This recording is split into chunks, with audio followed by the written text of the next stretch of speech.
ವಸುದೇವಸುತಂ ದೇವಂ ಕಂಸಚಾಣೂರಮರ್ದನಂ ದೇವಕೀ ಪರಮಾನಂದಂ ಕೃಷ್ಣಂ ವಂದೇ ಜಗದ್ಗುರುಂ. ಹರಿ ಓಂ.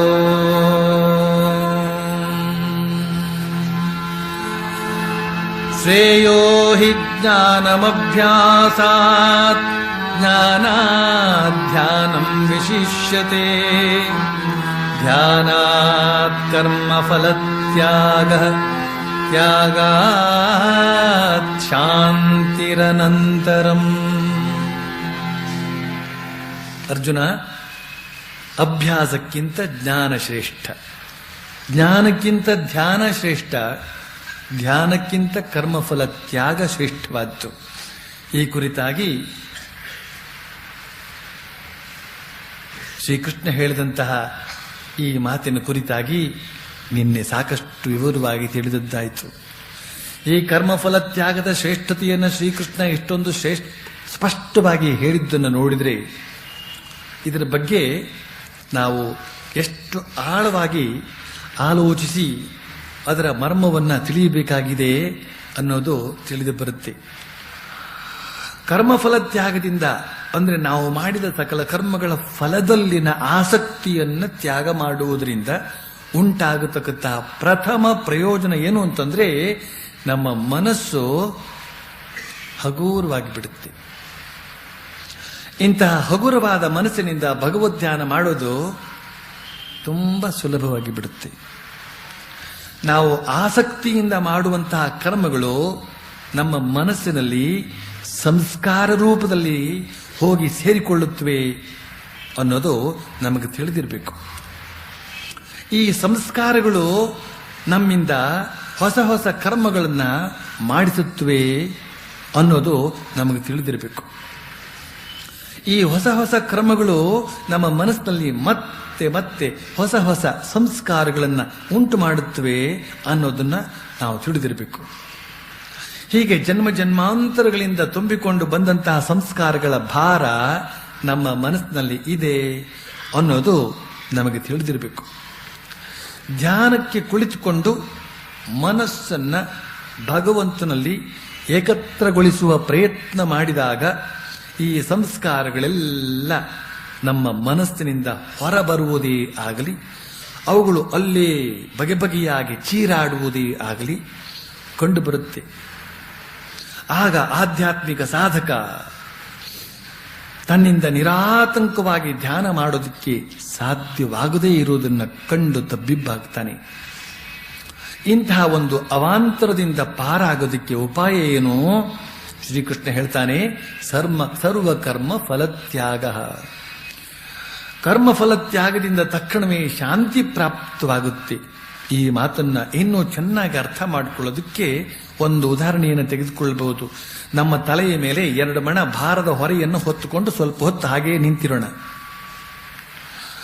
ಜೊತೆಲಿ ಮುಗುಳು ನಗ್ತಾ ಇರಬೇಕು. ಯಾವ ಬಗೆಯ ಕಷ್ಟವನ್ನು ಕೂಡ ನಮ್ಮ ಮುಖ ತೋರಿಸಬಾರದು. ಹೀಗೆ ಈ ಭಾರವನ್ನು 2 ಮಣ ಭಾರವನ್ನು ಹೊತ್ತುಕೊಂಡಾಗ ನಮ್ಮ ಅವಸ್ಥೆ ಹೇಗಿರುತ್ತೆ ಅನ್ನೋದನ್ನು ಭಾವಿಸಿ ನೋಡಬೇಕು.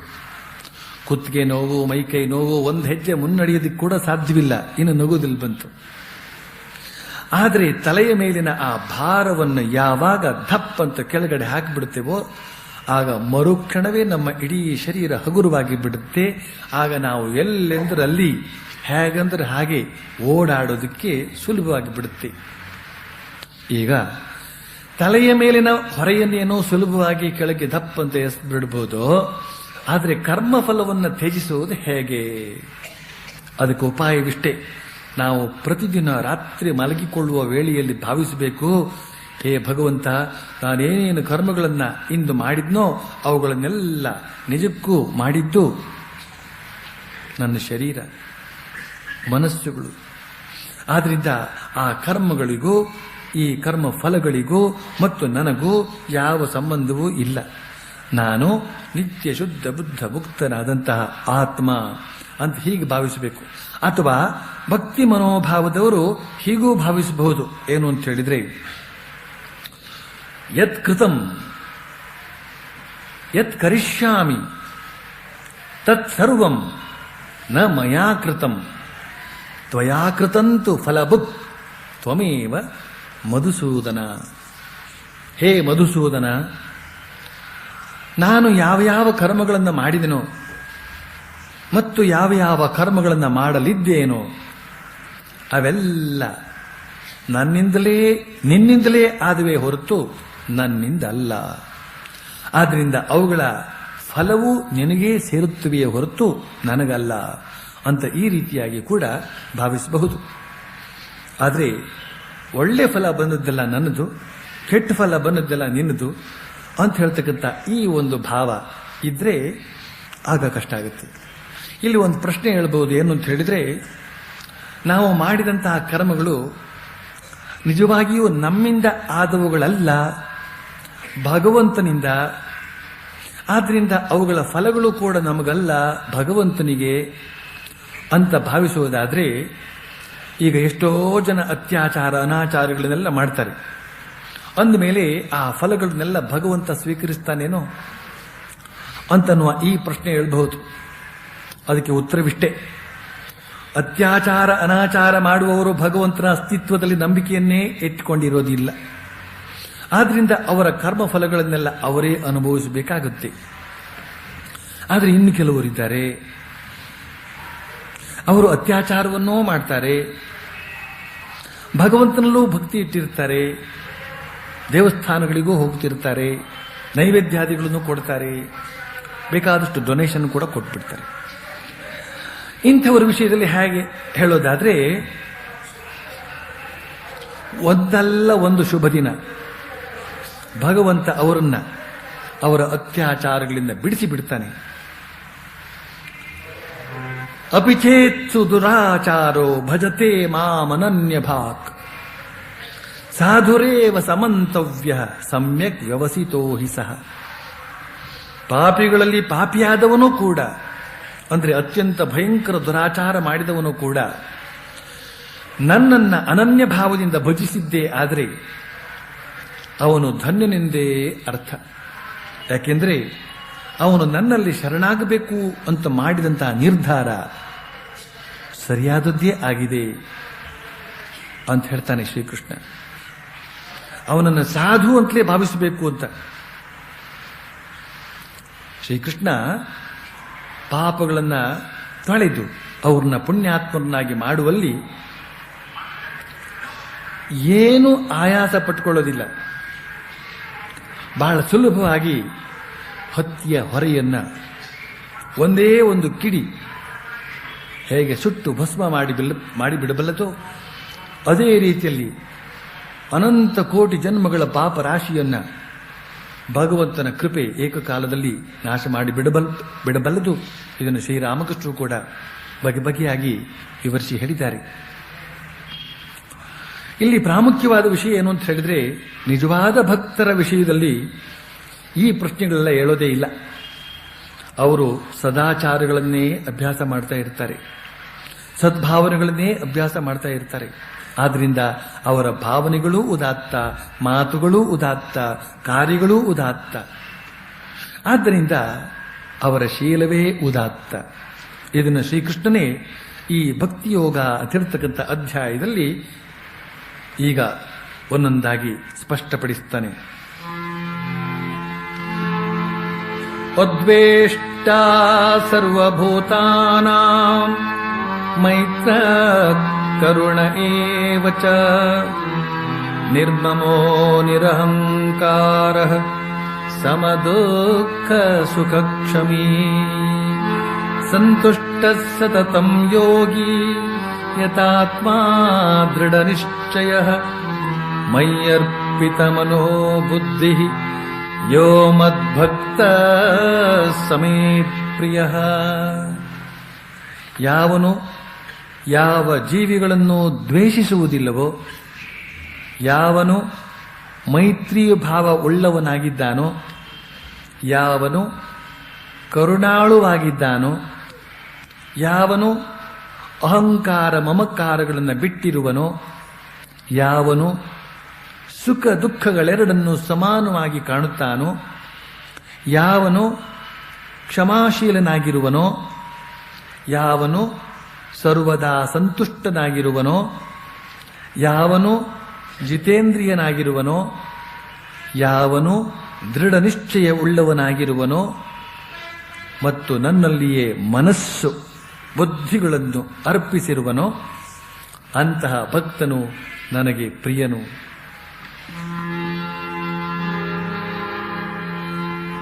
ಯಸ್ಮಾನ್ನೋ ದ್ವಿಜತೆ ಲೋಕೋ ಲೋಕಾನ್ನೋ ದ್ವಿಜತೆ ಚ ಯಃ ಹರ್ಷಾಮರ್ಷಭಯೋದ್ವೇಗೈಃ ಮುಕ್ತೋ ಯಸ್ಸ ಚ ಮೇ ಪ್ರಿಯಃ. ಯಾವನಿಂದ ಲೋಕವು ಉದ್ವೇಗಗೊಳ್ಳುವುದಿಲ್ಲವೋ ಮತ್ತು ಲೋಕದಿಂದ ಯಾವನು ಉದ್ವೇಗಗೊಳ್ಳುವುದಿಲ್ಲವೋ ಮತ್ತು ಹರ್ಷ, ಕೋಪ, ಭಯ, ಉದ್ವೇಗ ಇವುಗಳಿಂದ ಯಾವನು ಬಿಡುಗಡೆ ಹೊಂದಿರುವನೋ ಅವನು ನನಗೆ ಪ್ರಿಯನು.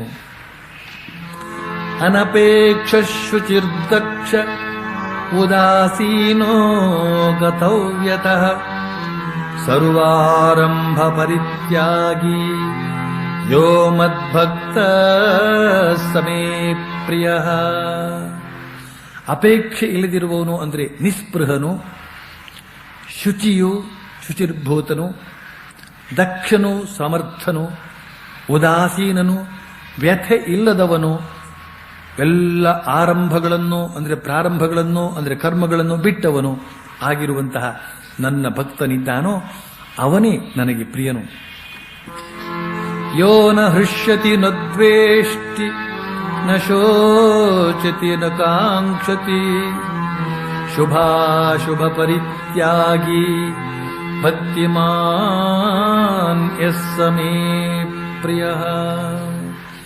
ಯಾವನು ಸಂತೋಷಗೊಳ್ಳುವುದಿಲ್ಲವೋ, ಯಾವನು ದ್ವೇಷ ಮಾಡುವುದಿಲ್ಲವೋ, ಯಾವನು ಶೋಕಿಸುವುದಿಲ್ಲವೋ, ಯಾವನು ಬಯಸುವುದಿಲ್ಲವೋ, ಶುಭಾಶುಭಗಳನ್ನು ಯಾರು ಪರಿತ್ಯಾಗ ಮಾಡಿರುವನೋ ಮತ್ತು ಭಕ್ತಿಯುಳ್ಳವನಾಗಿದ್ದಾನೋ ಅವನೇ ನನಗೆ ಪ್ರಿಯನು. ಸಮಶತ್ರೌ ಚ ಮಿತ್ರೇ ಚ ತಥಾ ಮಾನಾಪಮಾನಯೋಃ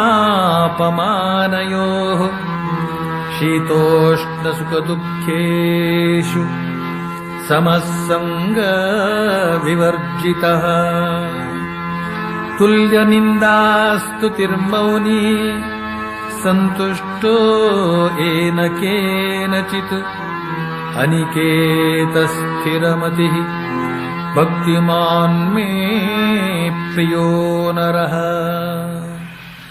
ಯಾವನು ಶತ್ರುವಿನಲ್ಲೂ ಮಿತ್ರನಲ್ಲಿಯೂ ಸಮಭಾವದಿಂದ ಇರುವನೋ, ಹಾಗೆಯೇ ಯಾವನು ಮಾನಾವಮಾನಗಳಲ್ಲಿಯೂ ಶೀತ ಉಷ್ಣ ಸುಖ ದುಃಖಗಳಲ್ಲಿಯೂ ಸಮನಾಗಿರುವನೋ, ಯಾವನು ಸಂಘವಿಲ್ಲದವನೋ, ಯಾವನು ನಿಂದೆ ಮತ್ತು ಸ್ತುತಿ ಇವೆರಡನ್ನು ಸಮವಾಗಿ ಕಾಣುವನೋ, ಯಾವನು ಮೌನಿಯಾಗಿ ಇರುವನೋ, ಯಾವನು ಎಷ್ಟು ಸಿಕ್ಕಿದರೆ ಅಷ್ಟರಲ್ಲಿಯೇ ಸಂತುಷ್ಟನಾಗಿರುವನೋ, ಯಾವನು ನಿವಾಸರಹಿತನಾಗಿರುವನೋ, ಯಾವನು ದೃಢ ಮನಸ್ಸುಳ್ಳವನಾಗಿರುವನೋ ಅಂತಹ ಭಕ್ತನು ನನಗೆ ಪ್ರಿಯನು. ಏತು ಧರ್ಮ್ಯಾಮೃತಮಿದಂ ಯಥೋಕ್ತಂ ಪರ್ಯುಪಾಸತೆ ಶ್ರದ್ಧಧಾನಾ ಮತ್ಪರಮಾ ಭಕ್ತಾಸ್ತೇತೀವ ಮೇ ಪ್ರಿಯಾ. ಯಾವ ಭಕ್ತರು ಶ್ರದ್ಧೆಯುಳ್ಳವರಾಗಿ ನನ್ನನ್ನೇ ಪರಮಗತಿಯೊಡ್ಡಾಗಿ ತಿಳಿದು ಇಲ್ಲಿಯವರೆಗೆ ಹೇಳಿರುವಂತಹ ಅಮೃತಮಯವಾದ ಧರ್ಮವನ್ನು ಸಂಪೂರ್ಣ ಉಪಾಸನೆ ಮಾಡುತ್ತಾರೆಯೋ ಅಂತಹ ಭಕ್ತರು ನನಗೆ ಅತ್ಯಂತ ಪ್ರಿಯರಾಗಿರುತ್ತಾರೆ. ಶ್ರೀಕೃಷ್ಣನ ಈ ಮಾತುಗಳಿಂದ ಭಕ್ತಿಯೋಗಿಯಾದವನಲ್ಲಿ ಎಂತೆಂತಹ ಗುಣಗಳೆಲ್ಲ ಇರಬೇಕಾಗುತ್ತೆ ಅನ್ನೋದು ತಿಳಿದು ಬರುತ್ತೆ. ಈ ಗುಣಗಳೆಲ್ಲ ಭಕ್ತಿಯೋಗಿಯ ಲಕ್ಷಣಗಳು. ಭಕ್ತಿಯೋಗಿ ತನ್ನ ಯೋಗದಲ್ಲಿ ಸಿದ್ಧನಾದಾಗ ಅವನಲ್ಲಿ ಈ ಎಲ್ಲ ದೈವೀ ಗುಣಗಳ ಲಕ್ಷಣಗಳು ಕಂಡುಬರುತ್ತವೆ. ಹಾಗೇನೇನೆ ಯಾರು ಭಕ್ತಿಯೋಗವನ್ನು ಅಭ್ಯಾಸ ಮಾಡ್ತಾರೋ ಅವರು ಈ ಗುಣಗಳನ್ನೆಲ್ಲ ತಮ್ಮ ಸಾಧನೆಗಳನ್ನಾಗಿ ಮಾಡಿಕೊಳ್ಳಬೇಕಾಗತ್ತೆ. ಆದ್ದರಿಂದ ಯಾವ ಈ ಗುಣಗಳು ಸಿದ್ಧನ ಲಕ್ಷಣಗಳು ಅವುಗಳೇ ಸಾಧಕನ ಸಾಧನೆಗಳು. ಭಕ್ತಿಯೋಗ ಸಾಧಕನು ಈ ಪ್ರತಿಯೊಂದು ಗುಣವನ್ನು ಕೂಡ ಸಾಧಿಸಿ ಸಿದ್ಧಿಸಿಕೊಳ್ಳಬೇಕಾಗುತ್ತೆ.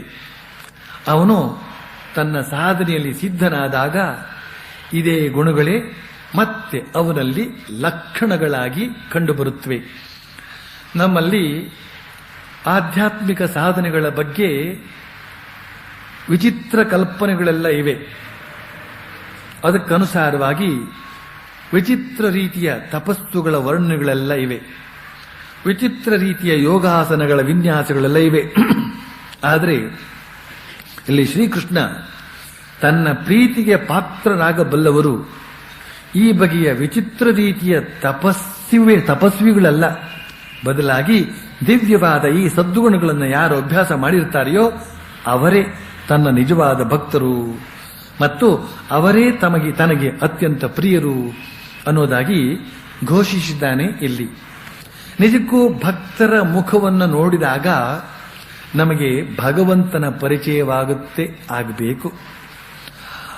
ದಿವ್ಯ ಗುಣಗಳಿಂದ ಕೂಡಿದಂಥ ಈ ಭಕ್ತರ ಮುಖದಲ್ಲಿ ಭಗವಂತನ ದಿವ್ಯತೆ ಅಂತನ್ನೋದು ಮಿನುಗುತ್ತಾ ಇರಬೇಕು. ದಿವ್ಯ ಗುಣಗಳಿರುವವರು ಶ್ರೀಕೃಷ್ಣನಿಗೆ ಪ್ರಿಯರಂತೆ. ಶ್ರೀಕೃಷ್ಣನಿಗೆ ಯಾಕೆ, ನಮಗೂ ಕೂಡ ಅವರು ಪ್ರಿಯರು, ಸಮಾಜಕ್ಕೂ ಅವರು ಪ್ರಿಯರು, ಲೋಕಕ್ಕೆ ಅವರು ಪ್ರಿಯರು. ಪುರಂದರದಾಸರು, ಕನಕದಾಸರು, ಆಳ್ವಾರರು, ನಯನಾರರು, ಜ್ಞಾನದೇವ, ತುಕಾರಾಮ, ಸಮರ್ಥರಾಮದಾಸರು, ಕಬೀರದಾಸರು, ಸೂರದಾಸರು, ತುಳಸೀದಾಸರು, ಮೀರಾಬಾಯಿ, ಅಕ್ಕ ಮಹಾದೇವಿ, ಬಸವಣ್ಣ, ಅಲ್ಲಮ ಪ್ರಭುವೇ ಮೊದಲಾದಂತಹ ಭಕ್ತರು ತಮ್ಮ ಜೀವನದಲ್ಲಿ ವ್ಯಕ್ತಗೊಳಿಸಿಕೊಂಡಂತಹ ದಿವ್ಯ ಗುಣಗಳಿಗಾಗಿಯೇ ಅವರನ್ನ ಇಂದು ಲೋಕವೇ ಪ್ರೀತಿಸ್ತಾ ಇದೆ. ಆದರೆ ಎಂತೆಂತಹ ಶ್ರೀಮಂತರು, ಜಮೀನುದಾರರು, ಜೋಡಿದಾರರು, ವಿದ್ವಾಂಸರು ಎಲ್ಲ ಆಗಿ ಹೋದ್ರು. ಅವರ ಹೆಸರನ್ನೇ ಹೇಳುವವರಿಲ್ಲ ಇವತ್ತು.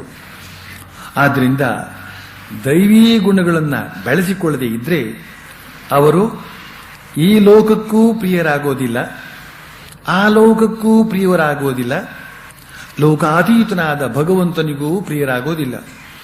ಈ ದೈವೀ ಗುಣಗಳನ್ನು ಅಮೃತರೂಪವಾದ ಧರ್ಮ ಅಂತ ಕರೀತಾನೆ ಶ್ರೀಕೃಷ್ಣ. ಏತು ಧರ್ಮ್ಯಾಮೃತಮಿದಂ, ಏತು ಧರ್ಮ್ಯಾಮೃತಮಿದಂ ಯಥೋಕ್ತಂ ಪರ್ಯುಪಾಸತೆ ಶ್ರದ್ಧಾನ ಮತ್ಪರಮ ಭಕ್ತಾಸ್ತೆ ಮೇ ಪ್ರಿಯಾ. ನಿಜಕ್ಕೂ ದ್ವೇಷಾಸೂಯೆಗಳಿಲ್ಲದೆ ಸ್ನೇಹ ಕರುಣಾಪೂರ್ಣರಾದ ವ್ಯಕ್ತಿಗಳು ಯಾರಿಗೂ ಪ್ರಿಯರಲ್ಲ. ಈ ಭಕ್ತಿಯೋಗ ಅನ್ನೋದು ಪ್ರೀತಿಯ ವ್ಯವಹಾರಕ್ಕೆ ಸಂಬಂಧಪಟ್ಟಂತಹದ್ದು. ಆದ್ದರಿಂದ ಭಗವಂತ ಶ್ರೀಕೃಷ್ಣನೂ ಕೂಡ ತನ್ನ ಭಕ್ತರನ್ನ ತನಗೆ ಪ್ರಿಯರಾದವರು ಅಂತಲೇ ಹೇಳ್ತಾ ಬರ್ತಾ ಇದ್ದಾನೆ. ಯೋ ಮದ್ಭಕ್ತ ಸಮೇ ಪ್ರಿಯ ಭಕ್ತಿಮಾನ್ಯ ಸಹ ಸಮೇ ಪ್ರಿಯ ಭಕ್ತಾಸ್ತೀವ ಮೇ ಪ್ರಿಯಾ ಅಂತ. ಭಕ್ತನೂ ಕೂಡ ಅಷ್ಟೇ ಭಕ್ತಿವಂತನಾಗಿರಬೇಕಾದ್ದು ಬಹಳ ಮುಖ್ಯ. ಆದ್ದರಿಂದಲೇ ಶ್ರೀಕೃಷ್ಣ ಹೇಳ್ತಾನೆ, ಭಕ್ತಿಮಾನ್ಯ ಸಮೇ ಪ್ರಿಯ, ಭಕ್ತಿ ಉಳ್ಳವನು ನನಗೆ ಪ್ರಿಯನು ಅಂತ. ಶ್ರೀಕೃಷ್ಣ ತಿಳಿಸಿದಂತಹ ಸಕಲ ದಿವ್ಯ ಗುಣಗಳನ್ನು ಅಭ್ಯಸಿಸಿ ಬೆಳೆಸಿಕೊಂಡರೂ ಕೂಡ ಭಗವಂತನನ್ನು ಪ್ರೀತಿಸಬೇಕಾದದ್ದು ಬಹಳ ಮುಖ್ಯ. ಭಕ್ತಿ ಅಂದರೆ ಪ್ರೀತಿ, ಪ್ರೇಮ. ಆದ್ರಿಂದಲೇ ಈ ವಿಷಯವನ್ನ ಅಂದ್ರೆ ತನ್ನಲ್ಲಿ ಭಕ್ತಿ ಇಡಬೇಕು, ತನ್ನನ್ನು ಪ್ರೀತಿಸಬೇಕು ಅಂತ ಹೇಳ್ತಕ್ಕಂಥ ಈ ಮಾತನ್ನ ಶ್ರೀಕೃಷ್ಣ ಸಂದರ್ಭ ಬಂದಾಗಲೆಲ್ಲ ಹೇಳುತ್ತಲೇ ಇರ್ತಾನೆ. ಪತ್ರಂ ಪುಷ್ಪಂ ಫಲಂ ತೋಯಂ ಯೋ ಮೇ ಭಕ್ತ್ಯಾ ಪ್ರಯಚ್ಛತಿ ತದಹಂ ಭಕ್ತಿ ಉಪಹೃತಂ ಅಶ್ನಾಮಿ ಪ್ರಯತಾತ್ಮನಃ. ನನ್ನನ್ನು ಆರಾಧಿಸುವವನು ನನಗೆ ನೀರನ್ನು ಕೊಟ್ಟರೂ ಸರಿಯೇ, ಪುಷ್ಪವನ್ನು ಕೊಟ್ಟರೂ ಸರಿಯೇ, ಪತ್ರವನ್ನು ಅಂದರೆ ತುಳಸಿಯನ್ನು ಕೊಟ್ಟರೂ ಸರಿಯೇ, ಹಣ್ಣನ್ನು ಕೊಟ್ಟರೂ ಸರಿಯೇ, ಅದನ್ನು ನಾನು ಸ್ವೀಕರಿಸ್ತೇನೆ. ಆದರೆ ಅವನಿಗೆ ನನ್ನಲ್ಲಿ ಪ್ರೀತಿ ಭಕ್ತಿ ಇರಬೇಕಾದ್ದು ಬಹಳ ಮುಖ್ಯ ಅಷ್ಟೇ ಅಂತ ಹೇಳ್ತಾನೆ ಶ್ರೀಕೃಷ್ಣ. ಆದರೆ ಭಕ್ತನಾದವನಿಗೆ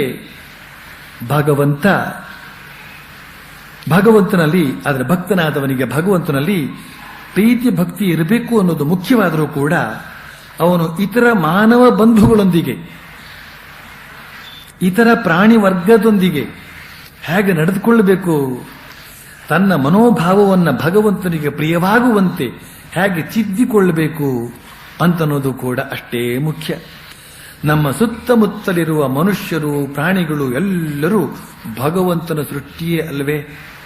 ಆದ್ರಿಂದ ಅವನ ಈ ದಿವ್ಯ ಸೃಷ್ಟಿಯೊಂದಿಗೆ ನಾವು ಅವನ ಇಷ್ಟಕ್ಕೆ ವಿರುದ್ಧವಾಗದಂತೆ ಹೇಗೆ ಹೊಂದಿಕೊಂಡು ಸೌಜನ್ಯದಿಂದ, ಸೌಹಾರ್ದದಿಂದ, ಸಸ್ನೇಹದಿಂದ, ಹೇಗೆ ಸಮರಸದಿಂದ ಇರಬೇಕು ಅಂತನ್ನೋದನ್ನ ಶ್ರೀಕೃಷ್ಣ ತಿಳಿಸಿಕೊಡ್ತಾನೆ. ಅದ್ವೇಷ್ಟ ಸರ್ವಭೂತಾನಾಂ ಮೈತ್ರ ಕರುಣ ಏವಚ ನಿರ್ಮಮೋ ನಿರಹಂಕಾರ ಸಮ ದುಃಖ ಸುಖ ಕ್ಷಮಿ ಅಂತ. ಭಕ್ತನಾದವನು ಒಂದನೇದಾಗಿ ಯಾರನ್ನೂ ದ್ವೇಷಿಸಬಾರದು, ಎರಡನೇದಾಗಿ ಎಲ್ಲರೊಂದಿಗೂ ಮೈತ್ರಿಯಿಂದಿರಬೇಕು, ಮೂರನೇದಾಗಿ ಕರುಣೆಯಿಂದಿರಬೇಕು, ನಾಲ್ಕನೇದಾಗಿ ಮಮಕಾರ ಇರಬಾರದು, ಐದನೇದಾಗಿ ಅಹಂಕಾರ ಇರಬಾರದು, ಆರನೇದಾಗಿ ಸುಖ ದುಃಖಗಳನ್ನು ಸಮಾನವಾಗಿ ಕಾಣಬೇಕು, ಏಳನೇದಾಗಿ ಕ್ಷಮಾಶೀಲನಾಗಿರಬೇಕು.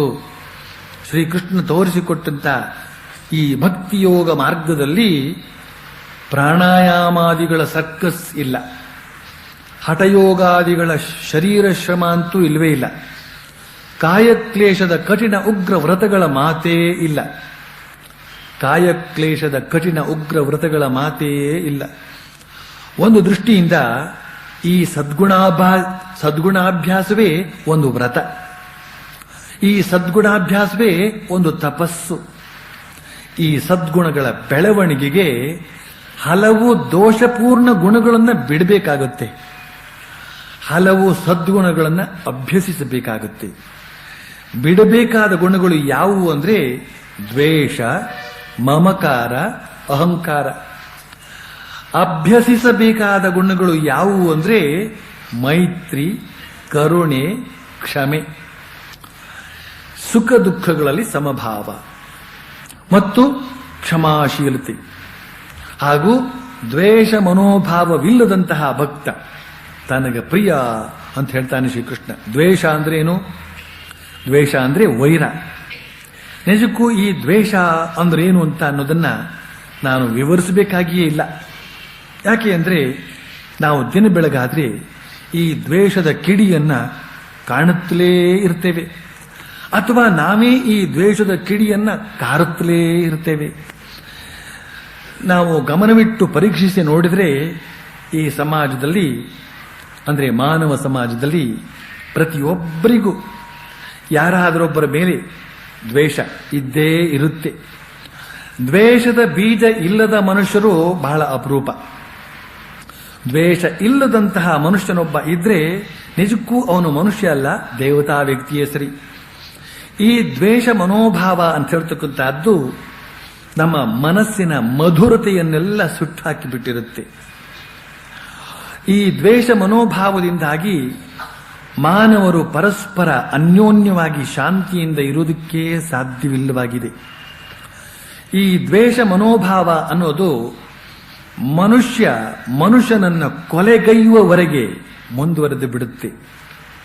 ಈ ದ್ವೇಷ ತಲೆ ಹಾಕದ ಜಾಗವೇ ಇಲ್ಲ. ಅಣ್ಣ ತಮ್ಮಂದಿರ ದಾಯಾದಿ ದ್ವೇಷ ಅಂತಲೂ ಬಹಳ ಪ್ರಸಿದ್ಧವಾದದ್ದು. ಗಂಡ ಹೆಂಡಿರಲ್ಲೂ ದ್ವೇಷ ಬೆಳೆಯಬಹುದು, ತಾಯಿ ಮಕ್ಕಳಲ್ಲೂ ಕೂಡ ದ್ವೇಷ ಬೆಳೆದಂತಹ ಸಂದರ್ಭಗಳಿವೆ. ಗುರು ಶಿಷ್ಯರಲ್ಲೂ ಈ ದ್ವೇಷ ಭುಗಿಲೆದ್ದಂತಹ ಸಂದರ್ಭಗಳಿವೆ.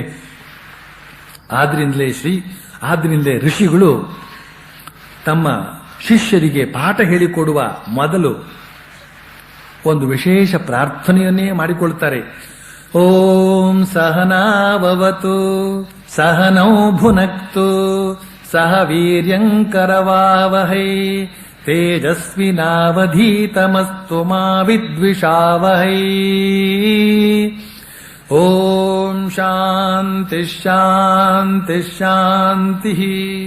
ಅಂದ್ರೆ ಭಗವಂತನು ಗುರು ಶಿಷ್ಯರಾದ ನಮ್ಮಿಬ್ಬರನ್ನೂ ರಕ್ಷಿಸಲಿ, ಅವನು ನಮ್ಮಿಬ್ಬರನ್ನೂ ಪೋಷಿಸಲಿ, ಅವನ ಕೃಪೆಯಿಂದ ನಮ್ಮಿಬ್ಬರ ಕೆಲಸವೂ ವೀರ್ಯವತ್ತಾಗಲಿ, ನಮ್ಮ ಅಧ್ಯಯನವು ತೇಜಸ್ವಿಯಾಗಲಿ ಮತ್ತು ನಮ್ಮಲ್ಲಿ ಪರಸ್ಪರ ದ್ವೇಷ ಹುಟ್ಟಿಕೊಳ್ಳದಿರಲಿ ಅಂತ.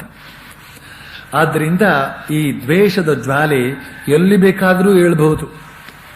ಈ ದ್ವೇಷ ಅನ್ನೋದು ನಮ್ಮ ಮನಸ್ಸಿನಲ್ಲಿ ಯಾಕೆ ಉದಿಸ್ತದೆ ಅಂತಂದ್ರೆ ಭೇದ ಬುದ್ಧಿ, ನಾನು ಬೇರೆ ನೀನು ಬೇರೆ ಅಂತನ್ನುವ ಈ ಭೇದ ಬುದ್ಧಿಯೇ ದ್ವೇಷಕ್ಕೆ ಮೂಲ ಕಾರಣ.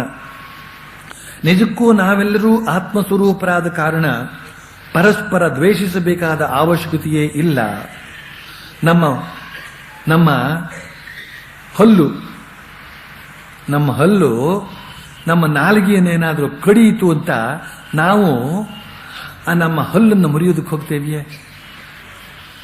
ಅಲ್ಲದೆ ನಾವೆಲ್ಲ ಒಬ್ಬ ದೇವರ ಮಕ್ಕಳು ಅಂತನ್ನುವ ಭಾವನೆಯಿಂದ ನೋಡಿದಾಗಲೂ ಕೂಡ ನಾವು ಪರಸ್ಪರ ದ್ವೇಷಿಸಬೇಕಾದ ಅವಶ್ಯಕತೆ ಇಲ್ಲ.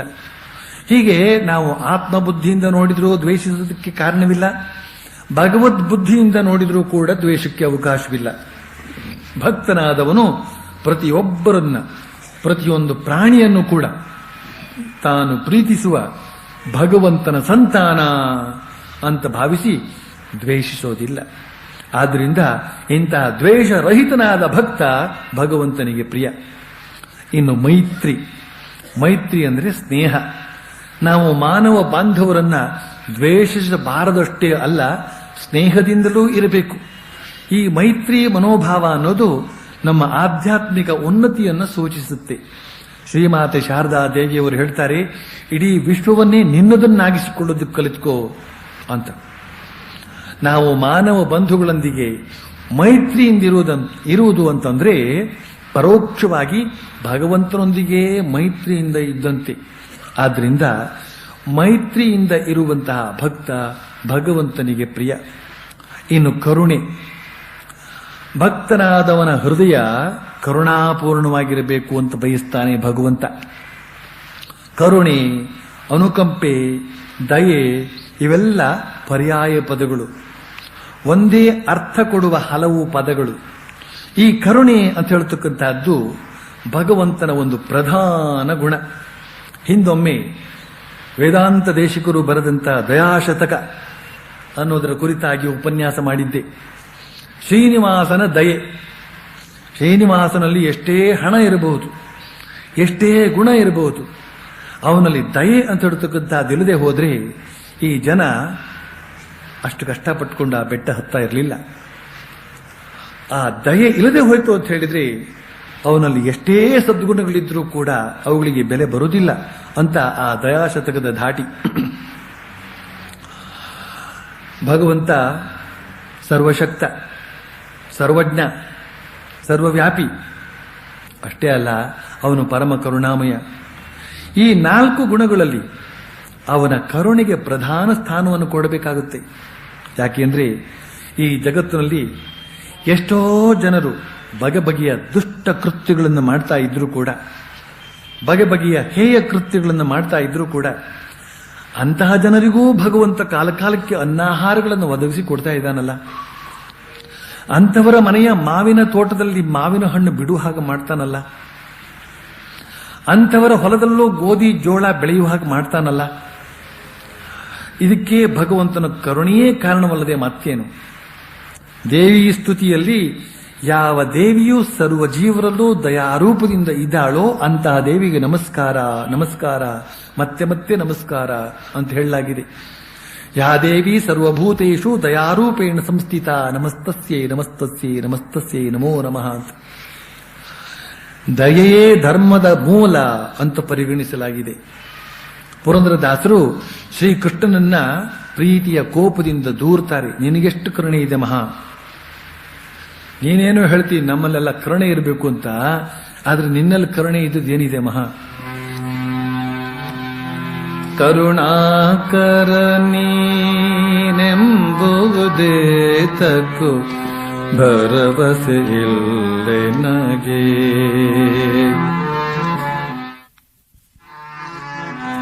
ಪರಿಪರಿಯಲಿ ಈ ನರ ಜನ್ಮವನಿತ್ತು, ಪರಿಪರಿಯಲಿ ಈ ನರ ಜನ್ಮವನಿತ್ತು, ತಿರುಗಿ ತಿರುಗಿ ಮನ ಕರಗಿಸುವುದ ಕಂಡು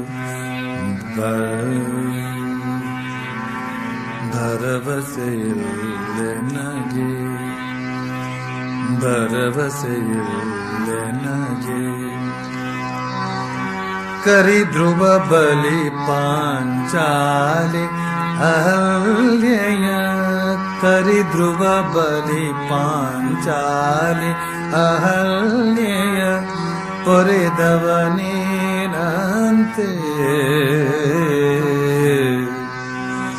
ಅರಿತು ವಿಚಾರಿಸಿ ನೋಡಲದೆಲ್ಲವೂ.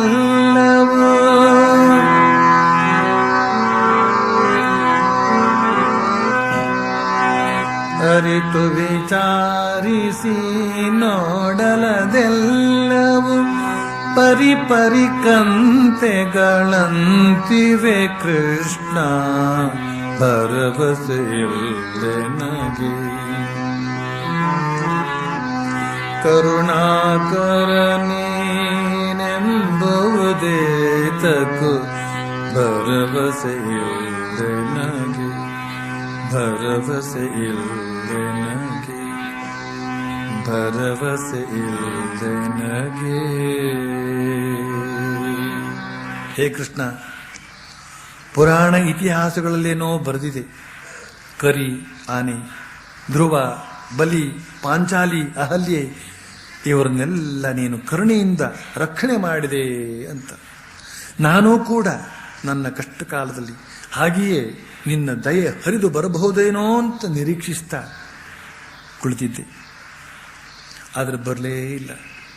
ಆದ್ರಿಂದ ನನಗೀಗ ಅನಿಸ್ತಾ ಇದೆ ಅವೆಲ್ಲ ಕೇವಲ ಪುರಾಣಗಳ ಕಂತೆಗಳು ಅಂತ. ನಿನಗೆ ಕರುಣಾಕರ, ದಯಾಕರ, ಕೃಪಾಸಿಂಧು ಅಂತ ಏನೇನೋ ಬಿರುದುಗಳೆಲ್ಲ ಇದೆಯಲ್ಲ, ಅವೆಲ್ಲ ಏನಾದರೂ ಉಳಿಬೇಕಾದ್ರೆ ನೀನು ಬೇಗ ಬಂದು ನನಗೆ ರಕ್ಷಣೆ ಮಾಡಿಬಿಡು, ನನ್ನನ್ನು ರಕ್ಷಣೆ ಮಾಡಿಬಿಡು ಅಂತ ಹೀಗೆ ಪರಿಪರಿಯಾಗಿ ಹೇಳ್ತಾರೆ ಪುರಂದರದಾಸರು. ಭಗವಂತನ ಕರುಣೆಯನ್ನ ತಮ್ಮೆಡೆಗೆ ಹರಿಸುವಂತಹ ಇದೊಂದು ವಿಶಿಷ್ಟವಾದಂತಹ ಪ್ರಯೋಗ. ನಾವು ಕೂಡ ನಮ್ಮ ಕಷ್ಟ ಸಂಕಟಗಳ ಕಾಲದಲ್ಲಿ ಭಗವಂತನ ಕರುಣೆ ನಮ್ಮ ಕಡೆಗೆ ಹರಿಯಲಿ ಅಂತ ಸ್ವಾಭಾವಿಕವಾಗಿ ನಿರೀಕ್ಷಿಸ್ತೇವೆ. ಆದರೆ ಹೀಗೆ ಭಗವಂತನ ಕರುಣೆ ಬೇಕು ಅಂತ ಬಯಸುವಂತಹ ಮನುಷ್ಯ ಅದೇ ಭಗವಂತನ ಮಕ್ಕಳಾದ ಇತರ ನೊಂದವರ ಕಡೆಗೆ ದಯೆ ತೋರಬೇಕು ಅನ್ನೋದನ್ನು ಮರೆತು ಬಿಡ್ತಾನೆ. ಅದನ್ನು ಇಲ್ಲಿ ಶ್ರೀಕೃಷ್ಣ ನೆನಪಿಸಿಕೊಡ್ತಾ ಇದ್ದಾನೆ. ನಿಜಕ್ಕೂ ನೋಡಿದ್ರೆ ನೊಂದ ಜನರ ನೋವನ್ನು ನಿವಾರಿಸುವ ಪ್ರಯತ್ನದಿಂದ ಅವರ ಸೇವೆಯಲ್ಲಿ ನಿರತರಾಗೋದ್ರಿಂದ ನಮಗೆ ಎಂತಹ ಅಲಭ್ಯ ಲಾಭ ಇದೆ ಅಂತ ಅನ್ನೋದನ್ನ ಸ್ವಾಮಿ ವಿವೇಕಾನಂದರು ಬಹಳ ಸ್ಪಷ್ಟವಾಗಿ ಸ್ಫೂರ್ತಿಯಿಂದ ನುಡಿದಿದ್ದಾರೆ. ಅವರು ಹೇಳ್ತಾರೆ, ನಿಮಗೆ ಭಗವಂತ ತನ್ನ ಸಂತಾನದ ಸೇವೆಗೆ ಅವಕಾಶ ಒದಗಿಸಿಕೊಟ್ಟಿದ್ದರೆ ನಿಜಕ್ಕೂ ನೀವು ಧನ್ಯರೇ ಸರಿ. ಇತರರಿಗೆ ಇಂತಹ ಅವಕಾಶ ಸಿಗದೆ ನಿಮಗೆ ಸಿಕ್ಕಿದೆ ಎಂದಾಗ ನಿಜಕ್ಕೂ ನೀವು ಧನ್ಯರೇ ಸರಿ. ಪ್ರತಿಯೊಬ್ಬ ಸ್ತ್ರೀ ಪುರುಷನನ್ನು ಭಗವತ್ ಸ್ವರೂಪ ಎಂದು ತಿಳಿಯಿರಿ. ನೀವು ಯಾರಿಗೂ ಸಹಾಯ ಮಾಡಲಾರಿರಿ, ನೀವು ಕೇವಲ ಸೇವೆ ಮಾಡಬಲ್ಲಿರಿ ಅಷ್ಟೇ. ಇಂತಹ ಸೇವೆಗೆ ಅವಕಾಶ ಸಿಕ್ಕಾಗ ನೀವು ಭಗವಂತನ ಸಂತಾನಕ್ಕೇ ಸೇವೆ ಸಲ್ಲಿಸುತ್ತಿದ್ದೀರಿ ಎಂದು ಭಾವಿಸಿರಿ. ಅಷ್ಟೇ ಏಕೆ, ಈ ಮೂಲಕ ಸ್ವಯಂ ಭಗವಂತನಿಗೆ ಸೇವೆ ಸಲ್ಲಿಸುತ್ತಿದ್ದೇವೆ ಎಂದು ತಿಳಿಯಿರಿ. ನಿಜಕ್ಕೂ ಇದು ನೀವು ಮಾಡುವ ಪೂಜೆಯೇ ಸರಿ. ದರಿದ್ರರು ದುಃಖಿಗಳು ಇರುವುದು ನಮ್ಮ ಮುಕ್ತಿಗಾಗಿ, ನಮ್ಮ ಉದ್ಧಾರಕ್ಕಾಗಿ. ಈ ಕಾರಣಕ್ಕಾಗಿಯೇ ಭಗವಂತನೇ ಆ ರೂಪದಿಂದ, ಎಂದರೆ ರೋಗಿಗಳ ರೂಪದಿಂದ, ಪಾಪಿಗಳ ರೂಪದಿಂದ, ದುಃಖಿಗಳ ರೂಪದಿಂದ ಬಂದಿದ್ದಾನೆ. ನೀವು ಪೂಜಿಸಬೇಕಾದ ಪರಮಾತ್ಮ ಯಾರೆಂದರೆ ಮನುಷ್ಯ ದೇಹದೊಳಗೆ ವಾಸವಾಗಿರುವ ವಾಸುದೇವನನ್ನು. ನಿಜಕ್ಕೂ ಎಲ್ಲ ಪ್ರಾಣಿಗಳ ಶರೀರವೂ ಆ ವಾಸುದೇವನ ದೇವಾಲಯ. ಆದರೆ ಮಾನವ ಶರೀರ ಅತ್ಯಂತ ಶ್ರೇಷ್ಠ ದೇವಾಲಯ, ತಾಜಮಹಲಿನಂತಹ ದೇವಾಲಯ. ಇಂತಹ ಮಾನವ ದೇವರನ್ನು ನಾನು ಪೂಜಿಸಲು ಸಾಧ್ಯವಾಗದೆ ಹೋದರೆ ನನಗೆ ಇನ್ನಾವ ದೇವಾಲಯದಿಂದಲೂ ಏನೂ ಆಗಬೇಕಾಗಿಲ್ಲ. ಆದ್ದರಿಂದ ಪ್ರತಿಜ್ಞೆ ಮಾಡಿ 300 ಕೋಟಿ ಜನ ದಿನೇ ದಿನೇ ಅಧೋಗತಿ ಇಳಿಯುತ್ತಿರುವುದನ್ನು ತಡೆದು ಅವರನ್ನು ಮೇಲೆತ್ತುವುದಕ್ಕಾಗಿ ನಿಮ್ಮ ಜೀವನವನ್ನೇ ಮುಡಿಪಾಗಿಡುವುದಾಗಿ ಪ್ರತಿಜ್ಞೆ ಮಾಡಿ. ಬಡಜನರಿಗಾಗಿ ಯಾವನು ತನ್ನ ಹೃದಯದ ರಕ್ತವನ್ನೇ ಬಸಿಯಬಲ್ಲನೋ ಅವನನ್ನು ನಾನು ಮಹಾತ್ಮ ಎಂದು ಕರೆಯುತ್ತೇನೆ. ಹಾಗೆ ಮಾಡದವನು ದುರಾತ್ಮ. ಕೋಟಿ ಕೋಟಿ ಜನ ದಾರಿದ್ರ್ಯ, ಅಜ್ಞಾನ ಇವುಗಳಿಂದ ತೊಳಲುತ್ತಿದ್ದಾರೆ. ಆದರೆ ಯಾರೂ ಅವರ ಕಡೆಗೆ ಲಕ್ಷ್ಯ ಕೊಡುತ್ತಿಲ್ಲ. ಅವರ ದುಡಿಮೆಯಿಂದಲೇ ಬೆಳೆದು ವಿದ್ಯಾವಂತನಾಗಿ ಅವರ ಹಿತಕ್ಕಾಗಿ ಪ್ರಯತ್ನ ಮಾಡದ ಪ್ರತಿಯೊಬ್ಬನನ್ನು ನಾನು ದ್ರೋಹಿ ಎಂದು ಕರೆಯುತ್ತೇನೆ. ನಿಮ್ಮ ನೆರೆಕೆರೆಯವರನ್ನು ಪ್ರೀತಿಸುವಿರೇನು? ದೇವರನ್ನು ಹುಡುಕಿಕೊಂಡು ಎಲ್ಲಿಗೆ ಹೋಗುವಿರಿ? ಈ ದರಿದ್ರರು, ದುಃಖಿಗಳು, ದುರ್ಬಲರು ದೇವರಲ್ಲವೇನು? ಮೊದಲು ಈ ದೇವರನ್ನೇಕೆ ಪೂಜಿಸಬಾರದು? ಹೃದಯ ವೈಶಾಲ್ಯವೇ ಜೀವನ, ಹೃದಯ ಸಂಕೋಚವೇ ಮರಣ. ಬಹುಜನ ಹಿತಕ್ಕಾಗಿ ಮಾಡುವ ಎಲ್ಲ ಸೇವಾ ಕಾರ್ಯಗಳು ನಿನ್ನ ಉದ್ಧಾರಕ್ಕಾಗಿ. ಅದರಿಂದ ನಿನಗೇ ಶ್ರೇಯಸ್ಸು. ಈ ಜಗತ್ತಿನಲ್ಲಿ ನೀನು ಸೇವೆ ಸಲ್ಲಿಸುವುದಕ್ಕೆ, ನಿನ್ನ ದಯೆಯನ್ನು ಪ್ರಕಟಿಸುವುದಕ್ಕೆ ಅವಕಾಶ ಸಿಕ್ಕಿದ್ದಕ್ಕಾಗಿ ಕೃತಜ್ಞನಾಗಿರು. ಏಕೆಂದರೆ ಈ ಬಗೆಯ ಸೇವೆಯಿಂದ ಪರಿಶುದ್ಧನಾಗುವವನು ನೀನು, ಪರಿಪೂರ್ಣನಾಗುವವನು ನೀನು. ನೀನು ಸಹಾಯ ಮಾಡಲು ಅವಕಾಶ ಕೊಟ್ಟವನಿಗೆ ನೀನೇ ಕೃತಜ್ಞನಾಗಿರು. ಅವನನ್ನು ಸ್ವಯಂ ಭಗವಂತನೇ ಎಂದು ತಿಳಿದು ಕೈಮುಗಿ. ನೊಂದ ನೆರೆಕೆರೆಯವರನ್ನು ದೇವರೆಂದು ತಿಳಿ. ಅವರ ಸೇವೆ ಸಲ್ಲಿಸುವುದಕ್ಕೆ ಅವಕಾಶ ಸಿಕ್ಕಿದ್ದು ನಿಜಕ್ಕೂ ನಿನ್ನ ಭಾಗ್ಯವೇ ಅಲ್ಲವೇನು? ನಾನಾಡುತ್ತಿರುವುದು ಕೆಚ್ಚದೆಯ ಮಾತುಗಳು. ಪುನಃ ಹೇಳುತ್ತೇನೆ ಕೇಳು. ಭಗವಂತನೇ ಈ ಎಲ್ಲ ರೂಪಗಳ ಮೂಲಕ ಸೇವೆಗೆ ಅವಕಾಶ ಒದಗಿಸಿಕೊಟ್ಟಿರುವುದು ನಿನ್ನ ಭಾಗ್ಯ, ಅತ್ಯಂತ ಸೌಭಾಗ್ಯ. 100,000 ಸ್ತ್ರೀ ಪುರುಷರು ಬೇಕು. ಇವರು ಪರಮ ಪರಿಶುದ್ಧರಾಗಿರಬೇಕು. ಇವರು ಅತ್ಯಂತ ಶೀಲವಂತರಾಗಿರಬೇಕು. ಇವರಿಗೆ ಭಗವಂತನಲ್ಲಿ ಅಚಲ ಶ್ರದ್ಧೆ ಇರಬೇಕು. ಇಂತಹ ಶ್ರದ್ಧೆಯಿಂದ ಶಕ್ತಿಯುತರಾಗಿರಬೇಕು. ಇವರು ಸಿಂಹ ಸದೃಶ ಪರಾಕ್ರಮದಿಂದ ಕೂಡಿರಬೇಕು ಮತ್ತು ದೀನರಿಗಾಗಿ, ದಲಿತರಿಗಾಗಿ, ದುಃಖಿಗಳಿಗಾಗಿ, ಪತಿತರಿಗಾಗಿ ಸಹಾನುಭೂತಿ ಇರುವ ದಯಾವಂತ ಹೃದಯರಾಗಿರಬೇಕು. ಇಂತಹ 1,000 ಸ್ತ್ರೀ ಪುರುಷರು ಬೇಕು. ಇವರು ದೇಶದಾದ್ಯಂತ ಸಂಚರಿಸುತ್ತ ಸೇವೆಯ ಮಹತ್ವವನ್ನು ಮನಮುಟ್ಟಿಸಬೇಕು. ಮುಕ್ತಿಯ ಸಂದೇಶವನ್ನು ಮನಮುಟ್ಟಿಸಬೇಕು. ಸಮಾಜದ ಪುನರುತ್ಥಾನದ ಬಗೆಯನ್ನು ಮನಮುಟ್ಟಿಸಬೇಕು. ಸೋದರ ಪ್ರೇಮದ ಸಂದೇಶವನ್ನು ಮನಮುಟ್ಟಿಸಬೇಕು. ಯಾರು ಇತರರ ಹಿತಕ್ಕಾಗಿ ದುಡಿಯುವರೋ ಅವರಿಗೆ ಮಾತ್ರ ಮುಕ್ತಿ. ಆದರೆ ಕೇವಲ ನನ್ನ ಮುಕ್ತಿ, ನನ್ನ ಮುಕ್ತಿ ಎನ್ನುತ್ತಾ ತಲೆ ಬಿಸಿ ಮಾಡಿಕೊಂಡು ಅಲ್ಲಿ ಇಲ್ಲಿ ಅಂಡಲೆಯುತ್ತಿರುವವರಿಗೆ ಇಹವೂ ಇಲ್ಲ, ಪರವೂ ಇಲ್ಲ. ಬಹಳ ದೀರ್ಘಕಾಲ ತಪಸ್ಸು ಮಾಡಿ ನಾನು ಈ ಸತ್ಯವನ್ನು ಕಂಡುಕೊಂಡೆ. ಏನೆಂದರೆ ಪ್ರತಿಯೊಬ್ಬ ಜೀವನಲ್ಲೂ ದೇವನಿದ್ದಾನೆ. ಆದ್ದರಿಂದ ಯಾರು ಜೀವರಿಗೆ ಸೇವೆ ಸಲ್ಲಿಸುತ್ತಾರೋ ಅವರು ನಿಜಕ್ಕೂ ದೇವರನ್ನೇ ಸೇವಿಸುತ್ತಾರೆ.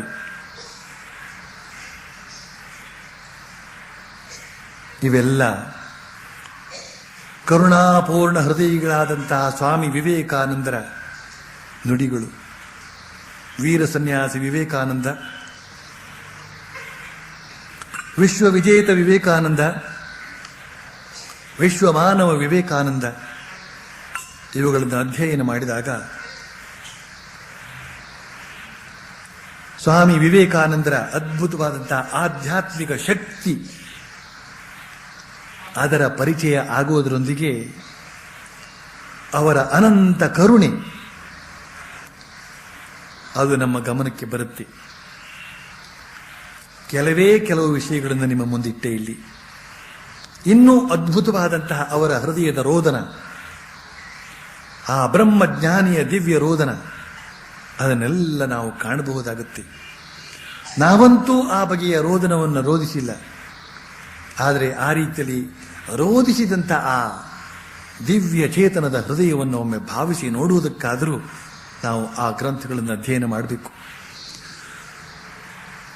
ಹೀಗೆ ನೊಂದವರ, ದುಃಖಿಗಳ, ದೀನರ, ದಲಿತರ ಕಡೆಗೆ ಕರುಣೆ ತೋರುವ ಮನುಷ್ಯ ಇತ್ತ ಕಡೆ ಜಗತ್ತಿಗೂ ಪ್ರಿಯನಾಗುತ್ತಾನೆ, ಅತ್ತ ಕಡೆ ಭಗವಂತನಿಗೂ ಪ್ರಿಯನಾಗುತ್ತಾನೆ.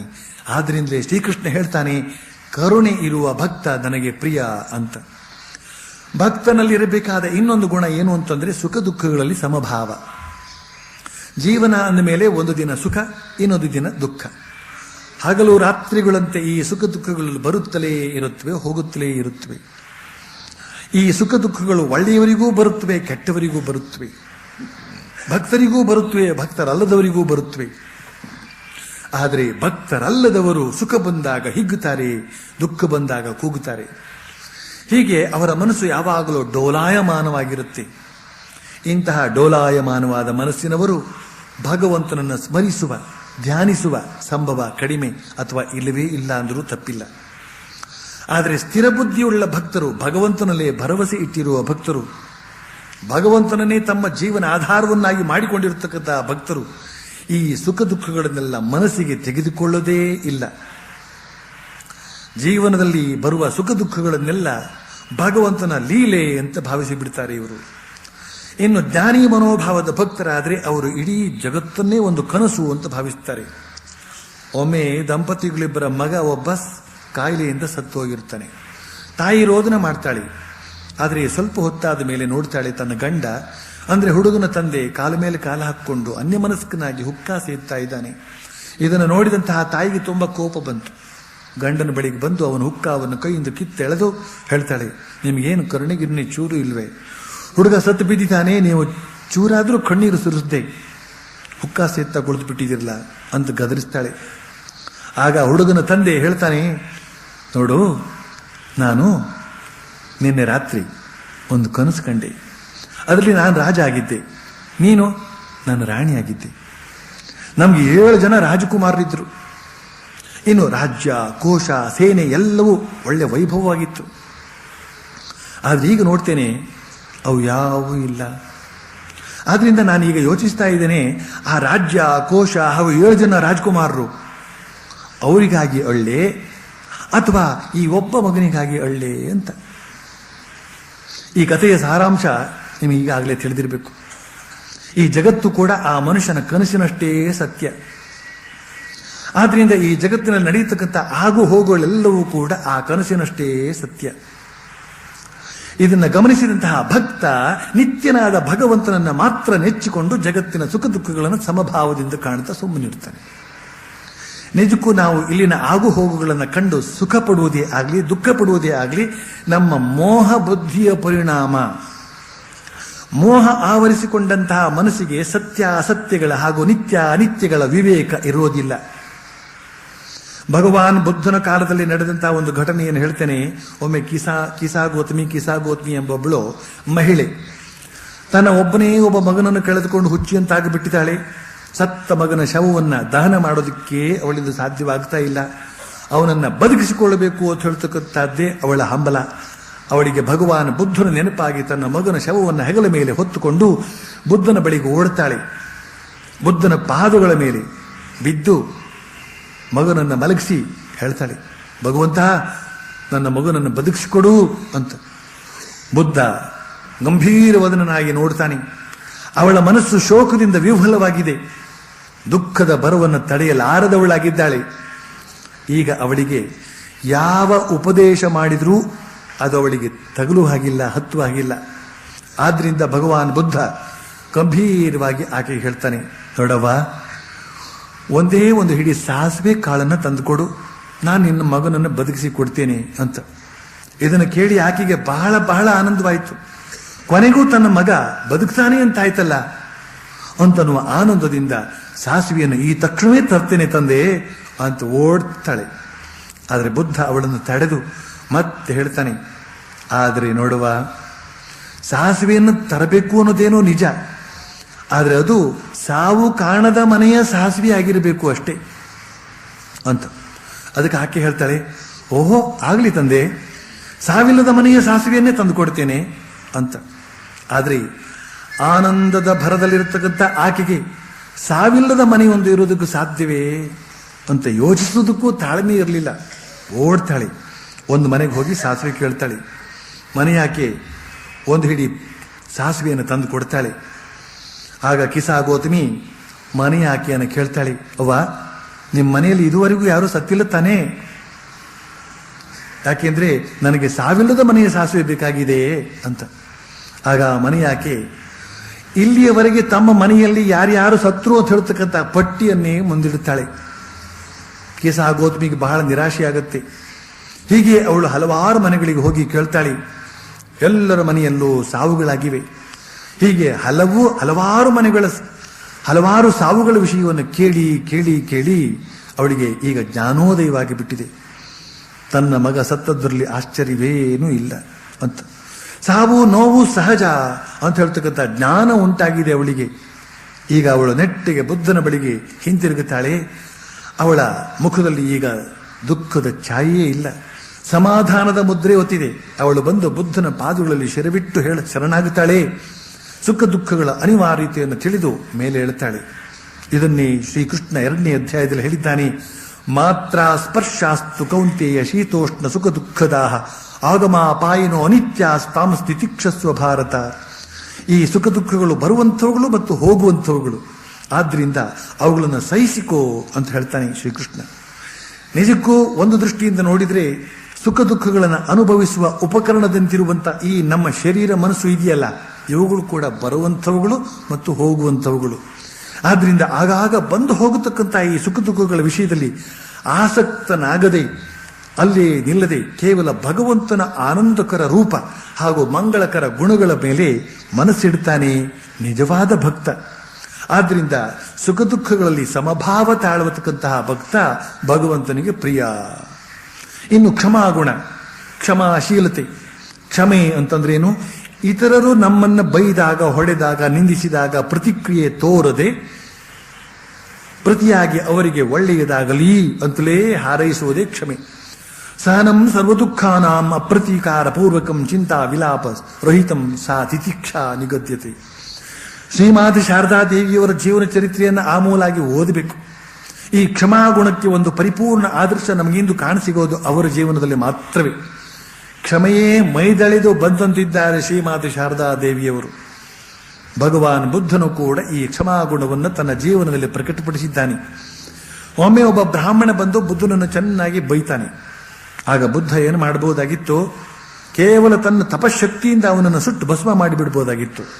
ಆದರೆ ಬುದ್ಧ ಆ ಬಗೆಯ ಪ್ರತಿಕ್ರಿಯೆಯನ್ನೇನೂ ತೋರಿಸದೆ ಶಾಂತವಾಗಿ ಆ ಬ್ರಾಹ್ಮಣನಿಗೆ ಹೇಳ್ತಾನೆ, ಅಯ್ಯ ಬ್ರಾಹ್ಮಣ, ನಿನ್ನ ಕೈಯಲ್ಲಿ ಒಂದು ಹಣ್ಣಿದೆ ಅಂತ ಇಟ್ಕೋ, ಅದನ್ನು ನೀನು ನನಗೆ ಕೊಡಬೇಕು ಅಂತ ಬರ್ತೀಯ ಅಂತ ಇಟ್ಕೋ. ಆಗ ನಾನು ಹೇಳ್ತೇನೆ ಆ ಹಣ್ಣು ನನಗೆ ಬೇಡ ಅಂತ. ಆಗ ಆ ಹಣ್ಣು ಯಾರಿಗೆ ಸೇರುತ್ತೆ? ಆಗ ಆ ಬ್ರಾಹ್ಮಣ ತಕ್ಷಣ ಹೇಳ್ತಾನೆ ನನಗೆ ಅಂತ. ಆಗ ಬುದ್ಧ ಶಾಂತವಾಗಿ ಹೇಳ್ತಾನೆ, ಅಯ್ಯ ಈಗ ನೀನು ಇಲ್ಲಿಯವರೆಗೆ ನಾನು ಚೆನ್ನಾಗಿ ಬೈದಿಯಲ್ಲ, ಅದು ನನಗೆ ಬೇಡ. ಈ ಮಾತನ್ನು ಕೇಳಿ ಬ್ರಾಹ್ಮಣಿಗೆ ನಾಚಿಕೆ ಆಯಿತು. ಅಂದಿನಿಂದ ಅವನು ಬುದ್ಧನ ಶಿಷ್ಯನಾಗುತ್ತಾನೆ. ಬುದ್ಧನ ಅಪಾರವಾದಂತಹ ಸಹನೆಯಿಂದ ಆ ವ್ಯಕ್ತಿಗಳಿಗೆ ಪರಿವರ್ತನೆ ಹೊಂದುತ್ತಾ ಬರ್ತಾ ಇರ್ತಾರೆ. ಒಮ್ಮೆ ಯೇಸು ಕ್ರಿಸ್ತನ ಬಳಿಗೆ ಒಬ್ಬಳು ಮಹಿಳೆಯನ್ನ ಜನ ಕರೆದುಕೊಂಡು ಬಂದು ಗೆಲ್ಲಿಸ್ಕೊಂಡ್ರು. ಅವನ ಮುಂದೆ ನಿಲ್ಲಿಸ್ಕೊಂಡು ಹೇಳ್ತಾರೆ, ನೋಡು, ಹೀಗೆ ದಾರಿ ತಪ್ಪಿದವಳು, ಪತಿತ ಹೆಂಗಸು, ಇವಳಿಗೆ ತಕ್ಕ ಶಿಕ್ಷೆ ಆಗಬೇಕು. ಇದಕ್ಕೆ ಶಾಸ್ತ್ರದಲ್ಲಿ ಇಂತಹ ಪಾಪ ಮಾಡಿದವರ ಮೇಲೆ ಕಲ್ಲೆಸೆದೇ ಸಾಯಿಸಬೇಕು ಅಂತ ಇದೆ. ಈಗ ನೀನೇನು ಹೇಳ್ತೀಯ ಅಂತ ಯೇಸು ಕ್ರಿಸ್ತ ಅವರ ಮಾತನ್ನೇ ಕಿವಿಯ ಮೇಲೆ ಹಾಕಿಕೊಳ್ಳದವನಂತೆ ತಲೆ ತಗ್ಗಿಸಿಕೊಂಡು ತನ್ನ ಕಾಲ ಬೆರಳಿನಿಂದ ನೆಲದ ಮೇಲೆ ಸುಮ್ಮನೆ ಏನನ್ನೋ ಬರೆಯಲಾರಂಭಿಸಿದ. ಜನ ಮತ್ತೆ ಮತ್ತೆ ಅದೇ ಪ್ರಶ್ನೆಯನ್ನು ಹಾಕತೊಡಗಿದರು. ಕೊನೆಗೊಮ್ಮೆ ಯೇಸು ಕ್ರಿಸ್ತ ತಲೆ ಎತ್ತಿ ಅವರ ಕಡೆ ನೋಡಿ ಹೇಳ್ತಾನೆ, ಆಗಲಿ, ನಿಮ್ಮ ಶಾಸ್ತ್ರದ ಪ್ರಕಾರ ಇವಳ ಮೇಲೆ ಕಲ್ಲು ಎಸೀರಿ ಅಂತ. ಆಗ ಜನ ಉತ್ಸುಕತೆಯಿಂದ ಕಲ್ಲು ಎಸೆಯೋದಕ್ಕೆ ಸಿದ್ಧರಾಗ್ತಾರೆ. ಆದರೆ ಯೇಸು ಕ್ರಿಸ್ತನ ಮಾತಿನ್ನು ಮುಗಿದಿರಲಿಲ್ಲ. ಅವನು ಹೇಳ್ತಾನೆ, ಆದರೆ ಒಂದು ವಿಷಯ, ನಿಮ್ಮಲ್ಲಿ ಯಾರು ಇಲ್ಲಿಯವರೆಗೆ ಏನೊಂದು ತಪ್ಪನ್ನೂ ಮಾಡಿಲ್ವೋ ಅವರು ಇವಳ ಮೇಲೆ ಮೊದಲ ಕಲ್ಲನ್ನು ಎಸೆಯಲಿ ಅಷ್ಟೇ ಅಂತ. ಹೀಗೆ ಹೇಳಿ ಅವನು ಪುನಃ ತಲೆ ತಗ್ಗಿಸಿ ನೆಲದ ಮೇಲೆ ತನ್ನ ಬೆರಳಿನಿಂದ ಬರೆಯಲಾರಂಭಿಸಿದ. ಕೆಲವೇ ನಿಮಿಷಗಳ ನಂತರ ತಲೆ ಎತ್ತಿ ನೋಡ್ತಾನೆ, ಅಲ್ಲಿ ಯಾರೂ ಇಲ್ಲ. ಕೇವಲ ಆ ಮಹಿಳೆಯೊಬ್ಬಳೇ ನಿಂತುಕೊಂಡು ಈ ಆಶ್ಚರ್ಯವನ್ನು ನೋಡ್ತಾ ಇದ್ದಾಳೆ. ಉಳಿದವರೆಲ್ಲ ಪರಾರಿ. ಯಾಕೆ? ಎಲ್ಲರೂ ಕಲ್ಲು ಹೊಡೆಯೋದ್ರಲ್ಲೇನೋ ಸಿದ್ಧರಾಗಿ ಬಂದಿದ್ರು, ಕಲ್ಲು ಹೊಡೆಯೋದಕ್ಕೇನೋ ಸಿದ್ಧವಾಗಿ ಬಂದಿದ್ರು. ಆದರೆ ಮೊದಲ ಕಲ್ಲು ಹೊಡೆಯುವವರು ಮಾತ್ರ ಯಾರೂ ಇರಲಿಲ್ಲ ಅಲ್ಲಿ. ಯಾಕಿರಲಿಲ್ಲ? ಉತ್ತರ ಹೇಳಬೇಕಾಗಿಯೇ ಇಲ್ಲ, ಎಲ್ಲವೂ ಸ್ಪಷ್ಟವಾಗಿ ಇದೆ. ಬಳಿಕ ಆ ಪತಿತ ಹೆಂಗಸು ಯೇಸು ಕ್ರಿಸ್ತನ ಕಾಲಿಗೆ ಬಿದ್ದು ತನ್ನ ತಪ್ಪುಗಳನ್ನು ಕ್ಷಮಿಸುವಂತೆ ಕೇಳಿಕೊಳ್ತಾಳೆ. ಯೇಸು ಕ್ರಿಸ್ತ ಅವಳಿಗೆ ಮುಂದೆ ಅಂತಹ ಜೀವನ ನಡೆಸದಂತೆ ಎಚ್ಚರಿಕೆ ಕೊಟ್ಟು ಕ್ಷಮಿಸಿ ಬಿಡ್ತಾನೆ. ತಪ್ಪು ಮಾಡೋದು ಸುಲಭ, ಶಿಕ್ಷೆ ವಿಧಿಸೋದು ಸುಲಭ, ಆದರೆ ಕ್ಷಮಿಸೋದು ಬಹಳ ಕಷ್ಟ. ಇದಕ್ಕೆ ಹೃದಯದಲ್ಲಿ ಕರುಣೆ ಇರಬೇಕಾಗುತ್ತೆ, ಲೋಕಾನುಭವ ಇರಬೇಕಾಗುತ್ತೆ. ಮನುಷ್ಯ ಅಂದ ಮೇಲೆ ತಪ್ಪು ಮಾಡ್ತಾನೆ ಅಂತ ಹೇಳ್ತಕ್ಕಂತಹ ಅನುಭವ ಇರಬೇಕಾಗುತ್ತೆ. ಸೀತಾ ಮಾತೆಗೂ ಅಪರಾಧವನ್ನು ಎಸಗಿದಂತಹ ಆ ಕಾಕಾಸುರನನ್ನ ಶ್ರೀರಾಮ ಕೊಲ್ಲ ಹೊರಟಾಗ, ಅದು ಬಂದು ಸೀತೆಗೆ ಕೊನೆಗೆ ಶರಣಾದಾಗ ಸೀತೆ ಒಂದು ಮಾತು ಹೇಳ್ತಾಳೆ, ರಾಮ, ಈ ಜಗತ್ತಿನಲ್ಲಿ ತಪ್ಪು ಮಾಡದೇ ಇರುವವರು ಯಾರಿದ್ದಾರೆ, ಅಪರಾಧ ಮಾಡದೇ ಇರುವವರು ಯಾರಿದ್ದಾರೆ, ಆದ್ರಿಂದ ಅದನ್ನು ಕ್ಷಮಿಸಿಬಿಡು ಅಂತ. ಆದ್ರಿಂದ ತಪ್ಪು ಮಾಡುವವರು ಬೇಕಂತಲೇ ಮಾಡೋದಿಲ್ಲ, ಯಾವುದೋ ದೌರ್ಬಲ್ಯಕ್ಕೆ ಒಳಗಾಗಿ ತಪ್ಪು ಮಾಡ್ತಾರೆ.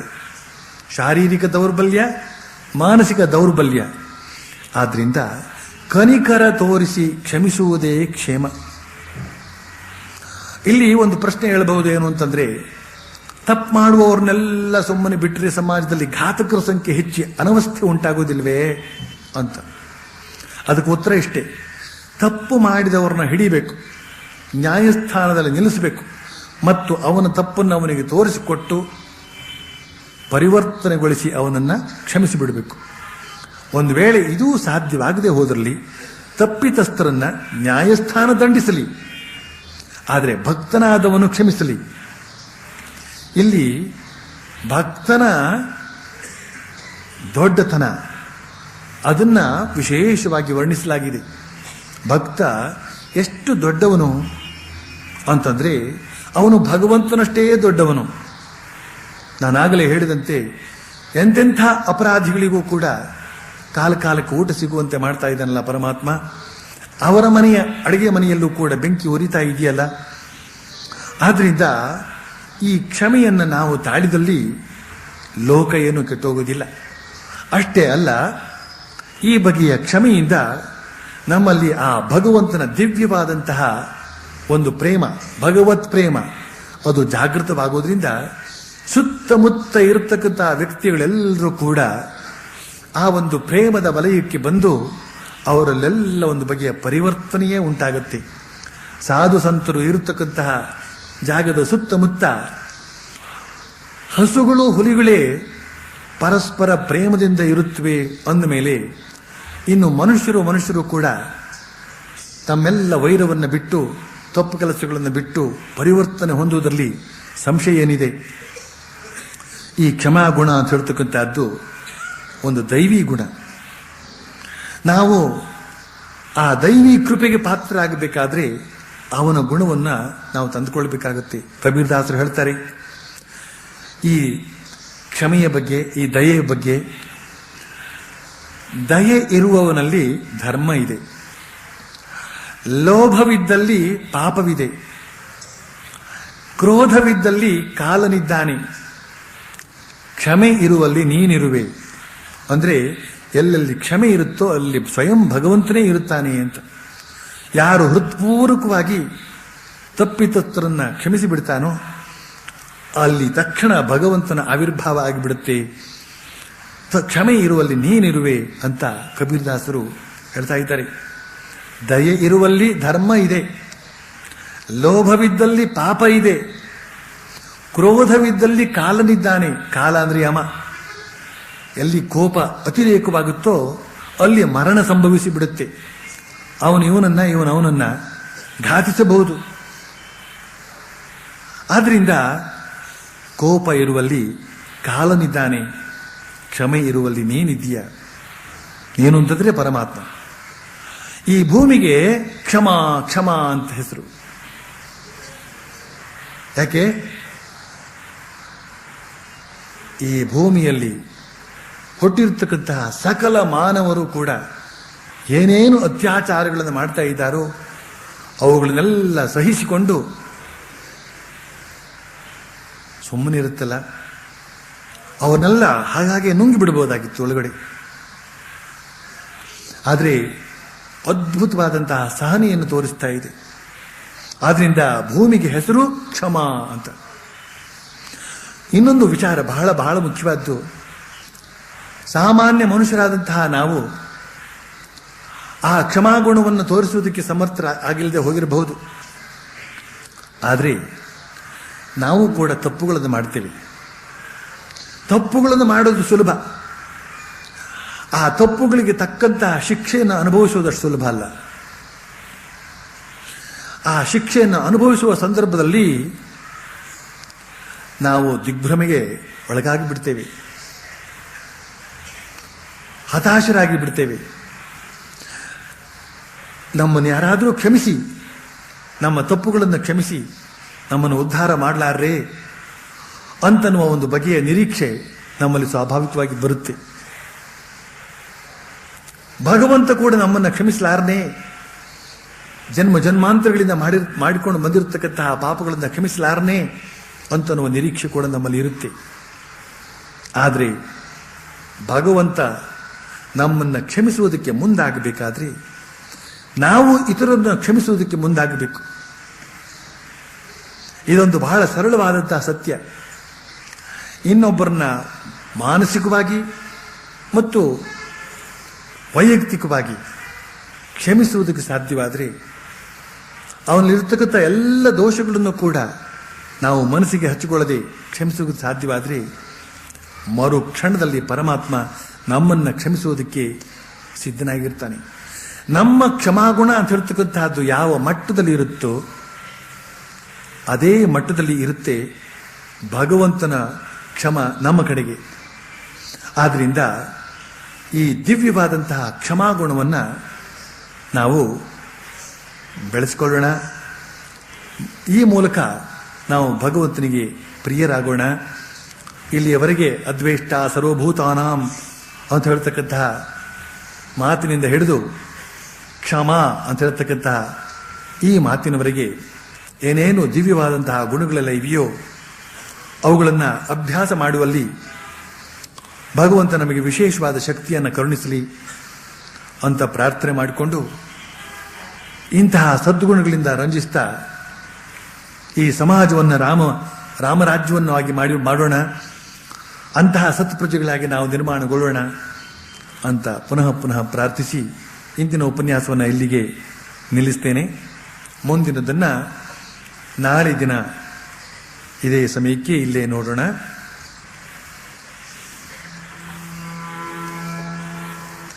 ಈಗ